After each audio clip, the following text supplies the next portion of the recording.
বিএনপির নবনির্বাচিত এমপিরা কি জাতির সাথে মশকরা শুরু করলেন? জুলাই বিপ্লবের রক্ত কি তাহলে বৃথা যেতে বসেছে? নির্বাচনে জিতেই কি বিএনপি ভুলে গেল তাদের দেওয়া ওয়াদার কথা? এমপি হিসেবে শপথ নিয়ে গাড়ি বাড়ির সুযোগ সুবিধার ফাইলে সই করলেন ঠিকই, কিন্তু যখন বলা হলো সংবিধান সংস্কার পরিষদের সদস্য হিসেবে শপথ নিতে, অমনি বেঁকে বসলেন তারা। তারেক রহমানের নির্দেশেই বিএনপির এই ইউটার্ন কি দেশকে আবারও নতুন কোনো সংকটের দিকে ঠেলে দিচ্ছে না? কেন জুলাই সনদকে টিস্যু পেপারের মতো ছুঁড়ে ফেলল বিএনপি? জামাত যেখানে সংস্কারের পক্ষে শপথ নিল, সেখানে বিএনপি কেন পেছনের দরজা দিয়ে ক্ষমতায় যাওয়ার পুরনো ফ্যাসিবাদের নকশা আঁকছে? আজকের ভিডিওতে আমরা উন্মোচন করব এই শপথ নাটকের পেছনের আসল রহস্য। সংসদ ভবনে আজ সকালে যে নাটকটি মঞ্চস্থ হলো তা দেখে দেশের সাধারণ মানুষ রীতিমতো হতভম্ব। ঘটনাটি খুব সোজাসাপটা, কিন্তু এর পেছনের রাজনীতিটা বেশ গভীর। ত্রয়োদশ জাতীয় সংসদ নির্বাচনে বিজয়ী বিএনপির নবনির্বাচিত এমপিরা সংসদ সদস্য হিসেবে ঠিকই শপথ নিয়েছেন। কারণটা খুব সহজ, এমপি হিসেবে শপথ না নিলে সংসদে বসা যাবে না, ক্ষমতার চেয়ার পাওয়া যাবে না, মন্ত্রী হওয়া যাবে না। কিন্তু যখনই স্পিকার তাদের সামনে সংবিধান সংস্কার পরিষদের সদস্য হিসেবে শপথ নেওয়ার কাগজ বাড়িয়ে দিলেন, তখনই ঘটল বিপত্তি। বিএনপির স্থায়ী কমিটির সদস্য সালাউদ্দিন আহমেদ পকেট থেকে সংবিধানের দোহাই বের করলেন। সালাউদ্দিন সাহেব বললেন, সংবিধান সংস্কার পরিষদ বলে সংবিধানে কিছু নেই, তাই আমরা এর সদস্য হিসেবে শপথ নেবে না। তিনি আরও জানালেন, এই সিদ্ধান্ত নাকি খোদ দলের চেয়ারম্যান তারেক রহমানের নির্দেশেই নেওয়া হয়েছে। অর্থাৎ সোজা বাংলায়, ক্ষমতায় যাওয়ার শপথ নিতে আমাদের কোনো আপত্তি নেই, কিন্তু রাষ্ট্র সংস্কারের শপথে আমাদের চরম অ্যালার্জি। বিষয়টি গভীরভাবে ভাবুন। সালাউদ্দিন সাহেব হাতে একটি সাদা ফর্ম দেখে জাতিকে আইন শেখাচ্ছেন।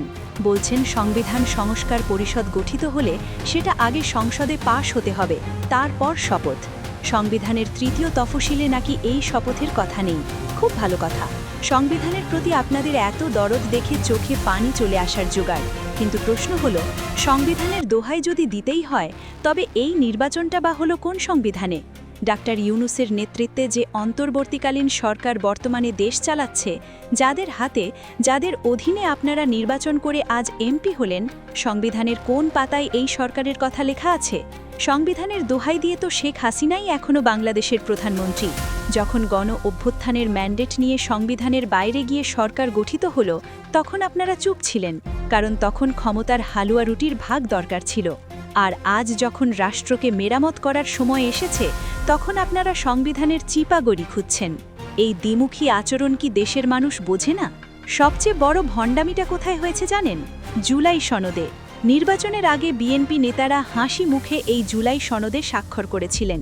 সেই সনদে পরিষ্কারভাবে লেখা ছিল, নবনির্বাচিত সংসদ সদস্যরা প্রথম 180 দিন অর্থাৎ 6 মাস সংবিধান সংস্কার পরিষদ হিসেবে কাজ করবেন। তখন তো সালাউদ্দিন সাহেবরা বলেননি যে এটা সংবিধান পরিপন্থী, তখন তো তারেক রহমান বলেননি যে এই সনদে সই করা যাবে না। নির্বাচনের আগে জনগণের ভোট পাওয়ার জন্য সংস্কারের বুলি আওড়ালেন, সনদে সই করলেন, আর নির্বাচন পার হয়ে যাওয়ার পর সেই জুলাই সনদকে আপনারা ডাস্টবিনে ফেলে দিলেন। আপনারা কি ভেবেছেন জনগণ বোকা? সই করবেন একটা, আর সংসদে গিয়ে পল্টি নেবেন আরেকটা?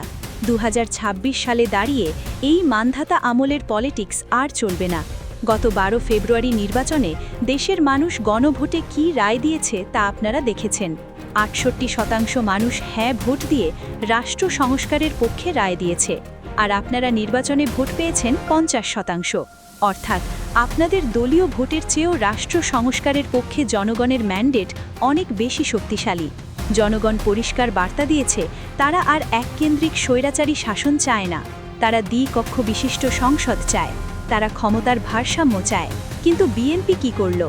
তারা 68% মানুষের মতামতকে বৃদ্ধাঙ্গুলি দেখিয়ে গণ অভ্যুত্থানের স্পিরিটকে অপমান করে সংস্কার পরিষদের শপথ বয়কট করল।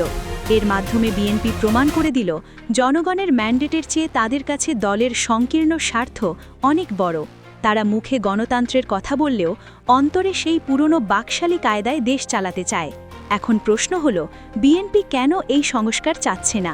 কেন তারা সংবিধান প্রেমের নাটক সাজাচ্ছে? এর উত্তর খুব তেতো। আসল কারণ হল, বিএনপি চায় না ক্ষমতার বিকেন্দ্রীকরণ হোক। তারা চায় না প্রধানমন্ত্রীর একছত্র ক্ষমতা খর্ব হোক। যদি সংস্কার পরিষদ কাজ শুরু করে, যদি সংবিধানের ৭০ অনুচ্ছেদ সংশোধন হয়ে যায়, যদি দ্বিকক্ষ বিশিষ্ট সংসদ চালু হয়, তাহলে ভবিষ্যতে যেই প্রধানমন্ত্রী হন না কেন তিনি আর শেখ হাসিনার মতো যা খুশি তাই করতে পারবেন না। তিনি চাইলেই স্বৈরাচার বা ডিক্টেটর হতে পারবেন না।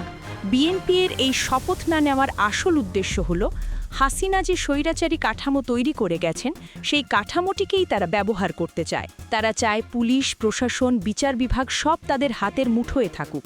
তারা চায় নতুন মোড়কে নতুন আওয়ামী লীগ হতে। আর ঠিক এই কারণেই তারা সংস্কারের বুকে ছুরি চালিয়েছে। তারা জানে সংস্কার হলে তাদের লুটপাট আর একছত্র আধিপত্যের সুযোগ কমে যাবে।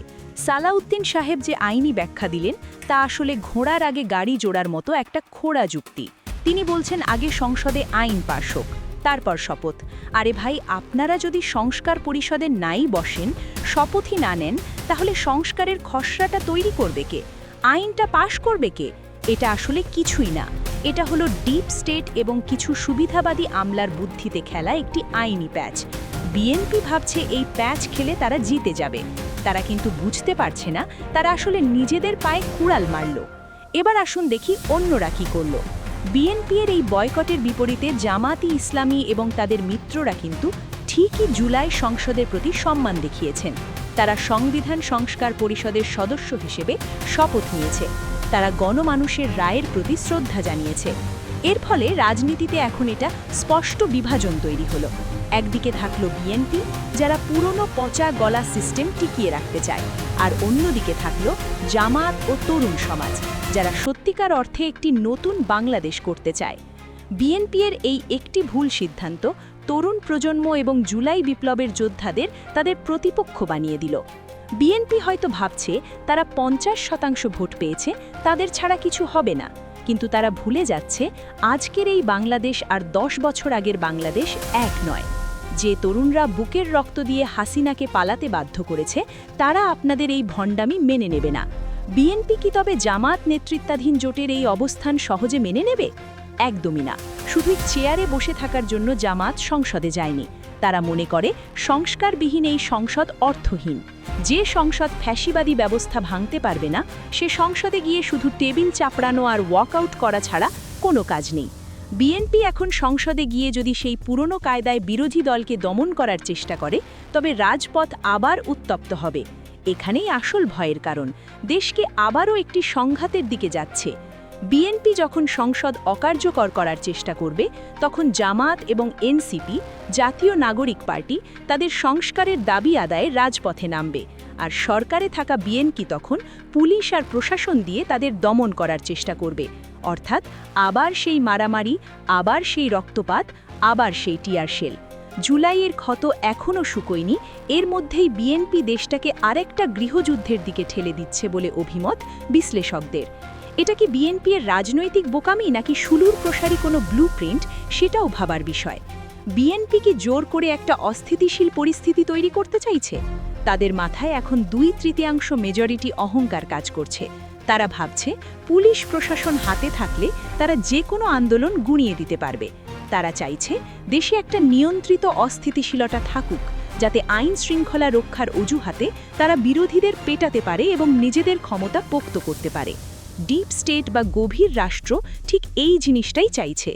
রাজনৈতিক দলগুলোর মধ্যে কামড়াকামড়ি লেগে থাকুক আর মাঝখান দিয়ে আমলারা ছড়ি ঘোরাক। বিএনপি দুঃখজনকভাবে সেই ফাঁদেই পা দিয়েছে। তবে ঘড়ির কাঁটা টিকটিক করছে। বিএনপির হাতে এখনও সময় আছে নিজেদের ভুল শোধরানোর। যদি তারা সংস্কার পরিষদে শপথ না নেয়, তবে তারা শুধু জামাত বা অন্য দলগুলোর কাছে হারবে না, তারা হারবে পুরো দেশের আপামর জনতার কাছে। যে জাতি বুকের তাজা রক্ত দিয়ে স্বৈরাচার হটিয়েছে, তারা আরেকটা নতুন স্বৈরাচার মেনে নেবে না। ইতিহাস কাউকে ক্ষমা করে না। জামায়াতে ইসলামী এবং তাদের মিত্ররা আজ যে সাহসিকতার পরিচয় দিয়েছে, তা ইতিহাসের পাতায় লেখা থাকবে। আর বিএনপি, তারা কি খলনায়ক হয়ে থাকবে? বল এখন বিএনপির কোর্টে। তারা কি সংস্কারের পথে হাঁটবে নাকি দেশকে আগুনের দিকে ঠেলে দেবে? সেটা দেখার জন্য আমাদের আরও কিছুটা সময় অপেক্ষা করতে হবে। তবে একটা কথা নিশ্চিত, জনগণ সব দেখছে এবং তারা সঠিক সময়ে সঠিক জবাবটাই দেবে। দর্শক, আপনারা কি মনে করেন বিএনপির এই শপথ বয়কট কি সঠিক সিদ্ধান্ত নাকি জুলাই বিপ্লবের সাথে বিশ্বাসঘাতকতা? আপনাদের সুচিন্তিত মতামত কমেন্ট করে জানান। রাজনীতির ভেতরের খবর সবার আগে জানতে এবং এমন সব বিশ্লেষণধর্মী ভিডিও পেতে খবর রূপান্তর এইচডি সাবস্ক্রাইব করতে ভুলবেন না। দেখা হচ্ছে পরের পর্বে। ততক্ষণ পর্যন্ত চোখ রাখুন আমাদের চ্যানেলে। ধন্যবাদ।